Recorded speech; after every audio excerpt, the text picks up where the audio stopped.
And I attribute that to the people. It's the people attracting people that makes a place so uniquely creative. So Gina, I know you were born in Taipei and you spent very long time in Northern America, and now you are in Hong Kong. Yeah. So how do you compare the landscapes, you know, in Taipei, in let's say San Francisco, Toronto, Hong Kong, in biomedical area? In biomedical area, first of all, I'm very grateful to have the opportunity to be in these great cities. And I would say every place is different and every place has a uniqueness.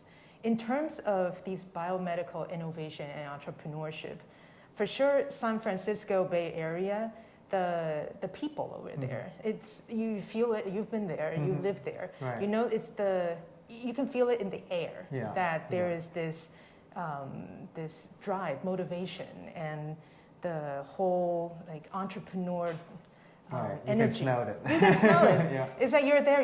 You're part of it. Yeah. And I attribute that to the people. It's the people attracting people that makes a place so uniquely creative. Okay. And that's why a lot of people actually go to San Francisco Bay Area hoping to maybe copy that, but it's impossible because it's in the people. It's not the infrastructure, it's not in anything you see, it's the people.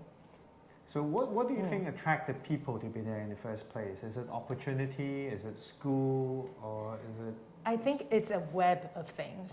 It's not a one thing factor, but a web of things. School for sure, like they have world-class university there, but even community colleges there are very innovatively driven.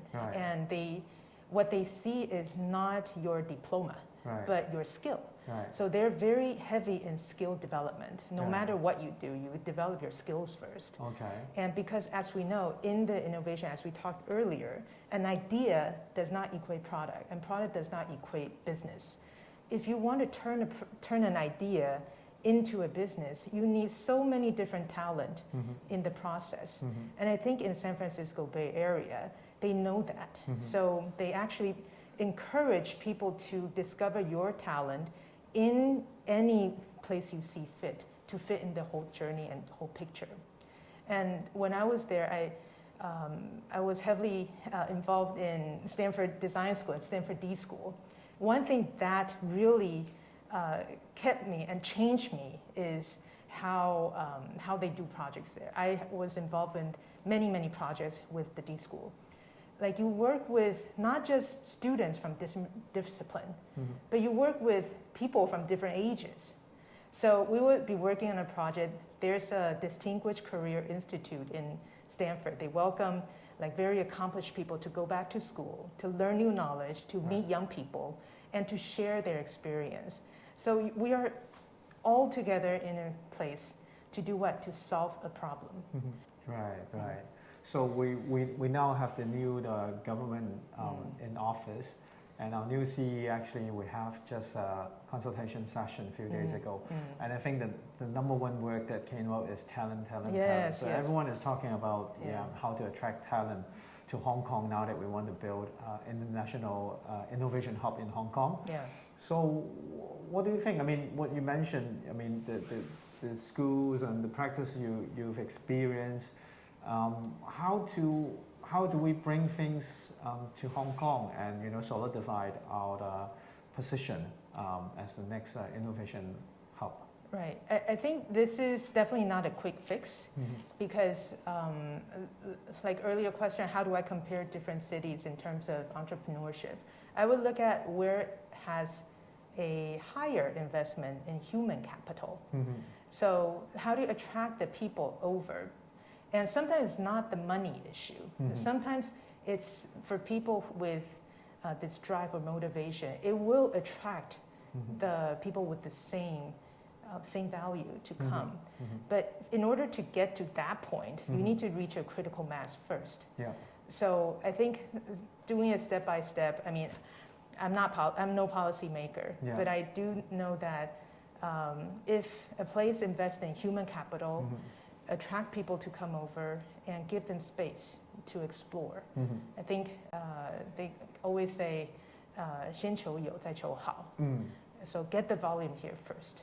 Okay. Yeah. So if we want to start today, now that we are starting to come up with some initiatives, some new policies, and land was a restriction before, but now we have Northern Metropolis, which offers some option for new land. And where do we start from? I mean, to attract this human capital. If I want to ask you for one advice for the government, where to start from? Well, where to start? I think, for example, this whole area with the science park, with this university, with us here, one thing, maybe the first thing is build a success case first. That always helps. Okay. And for example, we're so close to getting this CAR-T clinical trial started, getting this facility running. And I think that will be, and it's supported by the government, it's supported by university, supported by our local clinicians. So once we have a success case, it will, because people are looking we all are. Right. And I think having that success case will give people confidence that, we can do it here. Great. Yeah, so I think building success cases to attract talent is one. And two is open to wherever talent's coming from. And I know Hong Kong government is very open in terms of this. And I think that's a very, very good initiative. I mean, I'm also attracted here from outside. So yeah, we got you here. yeah. So I think that's building success case would be a good start. And Great. See what's happening here, the so-called low-hanging fruits. What are the low-hanging fruits in these initiatives? How can we, storytelling, how can we start, tell the story of these success cases? And I just find out you're very, you're a good comic writer, right? I think I like to doodle. Right, Yeah. Interesting. I see that you have some cartoon works and comics that are 1 boxes or 4 boxes. Yes. A cartoon which are bringing inspiration message out from your work. Yes. When did you start doing this? Well, I think all this started when I was a kid. I think this all, as mentioned earlier, growing up, I lived in many different places, and I'm often the new kid in town, new kid in the classroom. So I've learned and maybe established a habit of observing my surrounding, observing the people, observing just everything that's going on around me. And I was always a shy kid, and so I turned to drawing as a result. And on top of it's in my genes. Half my family is in the arts or related to arts. Okay. So this interest in drawing and this observation, and plus picture often says 1,000 words. Yeah. And so that's why in the beginning it's just doodle and and reading about the strip comics in the newspaper, for example, Garfield. Right. And so, and Garfield also, it's from a perspective of a cat. Yeah. So also you think that the cat doesn't really talk, but it has an observation. So I think that inspired me to see it that way too. Great. Looking at your work, I mean, this is hard for me. I mean, you have a lot of your work, the comics, in just 1 box. You have to tell a story. Yes. Maybe an experience for you. Maybe some of the work include your time in Hong Kong that people are all wearing masks, and I mean it's just difficult for me to imagine how to tell my expression at the moment and showed it in 1 box of comic. Yeah. I mean, you study psychology. I mean, do you learn in the process, or it just? I think it's just probably it's from accumulation of all the observations and all, being the new kid. For example, in Hong Kong, I'm also still considered quite new here, and just observing, and why 1 box only? Because I think getting inspiration from for example, the local artist Wang Jinsong, like he has a weekly comic in 亚洲周刊. Right. I love his work, Oh, I see. and he can use one box to describe a world event, or use one box to describe his perspective Right. of a news. Right. So getting to and learning, and just a lot of reading and a lot of understanding of, like, one is, what is the message you're trying to tell from this drawing, and what is the style of your drawing that you want to tell this message. Oh, I So see. that, and me with,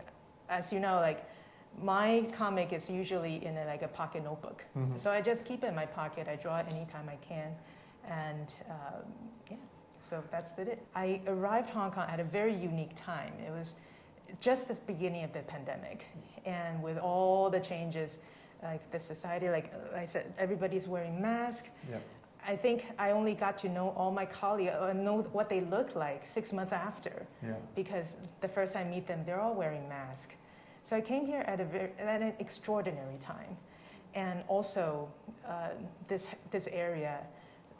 It's not really what people think of Hong Kong is. People think of Victoria Harbor, people think of the cement forest, but here we have the ocean, we have the mountain. So I'm recording my experience in my drawing, in my writing, and some photography as well. So I don't know, maybe it'll become something later. Thank you, Gina, for your time. It's Thank you, very Duncan. meaningful, the work you're working on. Thank you for watching Tech Can Do.